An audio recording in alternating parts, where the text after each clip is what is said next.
सातवें चरण के चुनाव से पहले कांग्रेस नेता राहुल गांधी ने इंडिया ब्लॉक की सरकार बनने का दावा किया है। राहुल ने कांग्रेस के कार्यकर्ताओं को बब्बर शेर बताया है और कहा कि मैं विश्वास के साथ कहना चाहता हूं कि इंडिया की सरकार बनने जा रही है। साथ ही उन्होंने कहा कि कार्यकर्ता मतगणना के दिन पोलिंग बूथ पर आखिरी मिनट तक ईवीएम पर नजर रखें। राहुल ने एक बार फिर से प्रधानमंत्री नरेंद्र मोदी के डिबेट न करने पर निशाना साधा है। उन्होंने कहा है कि कई बड़े विद्वानों और नेताओं ने प्रधानमंत्री को मेरे साथ डिबेट करने के लिए कहा था, मगर वो डिबेट नहीं कर पाए। अब तो डिबेट पॉसिबल भी नहीं है क्योंकि प्रधानमंत्री मौन व्रत पर चले गए हैं। राहुल ने कहा कि मैं गठबंधन के सभी नेताओं और कार्यकर्ताओं को दिल से धन्यवाद देता हूं, जो देश के संविधान और संस्थाओं को बचाने के लिए बिना झुके खड़े हैं।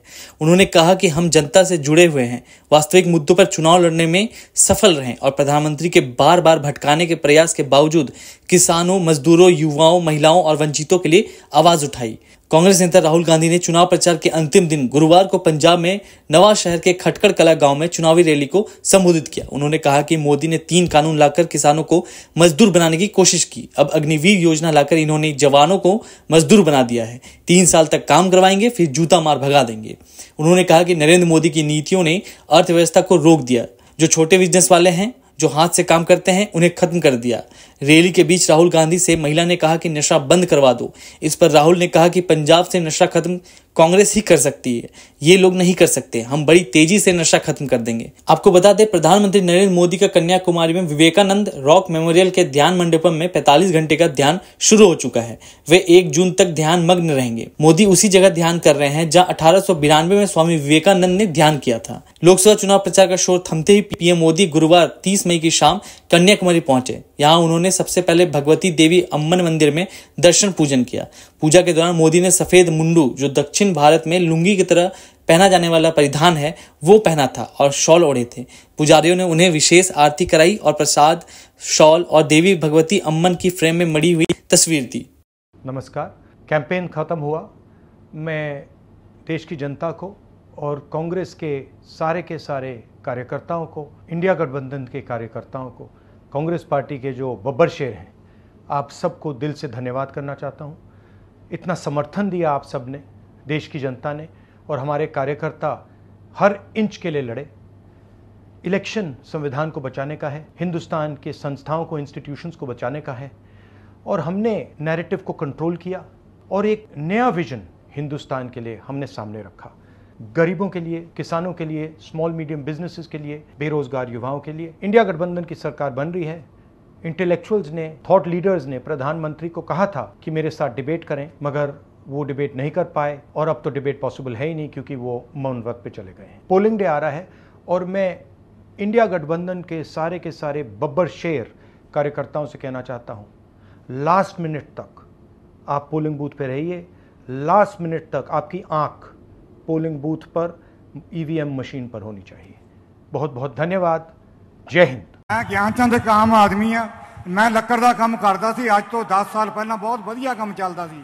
ਅੱਜ ਹਾਲਾਤ ਇਹ ਹੋ ਗਏ ਕਿ ਸਾਰੇ ਅਸੀਂ ਘਰ ਦੇ ਰੋਟੀਆਂ ਆਵਾਜ਼ਾਰ ਹੋ ਗਏ।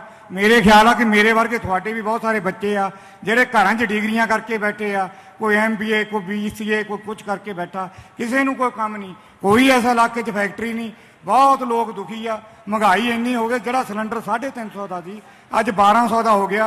ਹੁਣ ਮੋਦੀ ਸਾਹਿਬ ਨੇ ਸਾਰਾ 100 ਰੁਪਈਆ ਘਟਾ ਕੇ ਮੈਨੂੰ ਲੱਗਦਾ 1500 ਦਾ ਫਿਰ ਕਰਨੇ ਨੂੰ ਫਿਰਦਾ। ਤੁਸੀਂ ਬਿਲਕੁਲ ਮੋਦੀ ਨੂੰ ਵੋਟ ਨਹੀਂ ਪਾਣੀ। ਵੋਟ ਸਾਡੇ ਆ ਪ੍ਰਧਾਨ ਮੰਤਰੀ ਦੇ ਜਿਹੜੇ ਹੱਕਦਾਰ ਆ, ਇਹਨਾਂ ਨੂੰ ਵੋਟ ਦਿਓ ਤਾਂ ਕਿ ਇਹਨਾਂ ਨੂੰ ਵੋਟ ਪ੍ਰਧਾਨ ਮੰਤਰੀ ਬਣਾਈਏ, ਤਾਂ ਕਿ ਅਸੀਂ ਆਪਣੇ ਹੱਕ ਲਈਏ। ये आपने जो बोला,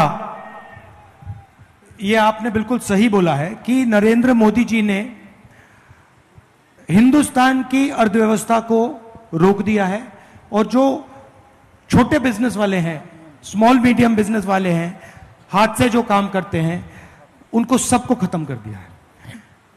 2-3 तरीके से किया है। सबसे पहले उन्होंने पूरा का पूरा सपोर्ट अदानी जैसे लोगों को दिया है। अब अदानी जैसे लोग जो हैं, जब ये इनको पैसा देते हैं तो ये पैसा हिंदुस्तान में खर्च नहीं करते हैं। ये पैसा अमेरिका में जाके, जापान में जाके, दुबई में जाके ये लोग खर्च करते हैं। तो इससे हिंदुस्तान की अर्थव्यवस्था को फायदा नहीं होता। पहली बात यह है। दूसरी बात, नरेंद्र मोदी जी ने छोटे व्यापारियों को मारने के लिए गलत GST और नोटबंदी की।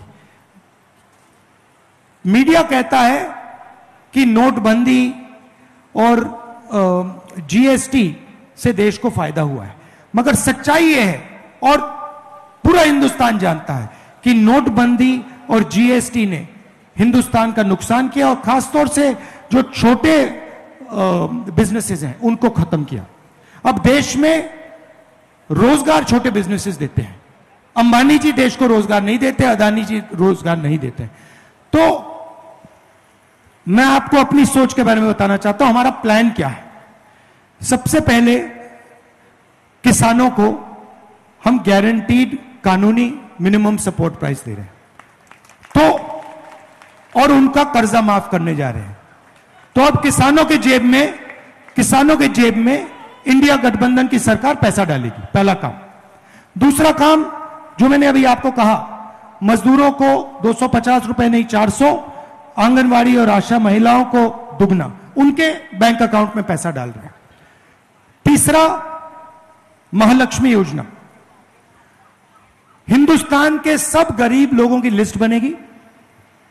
पंजाब में, उत्तर प्रदेश, बिहार, हर प्रदेश में जो भी गरीबी रेखा से नीचे हैं उनके नाम लिस्ट पे आएंगे।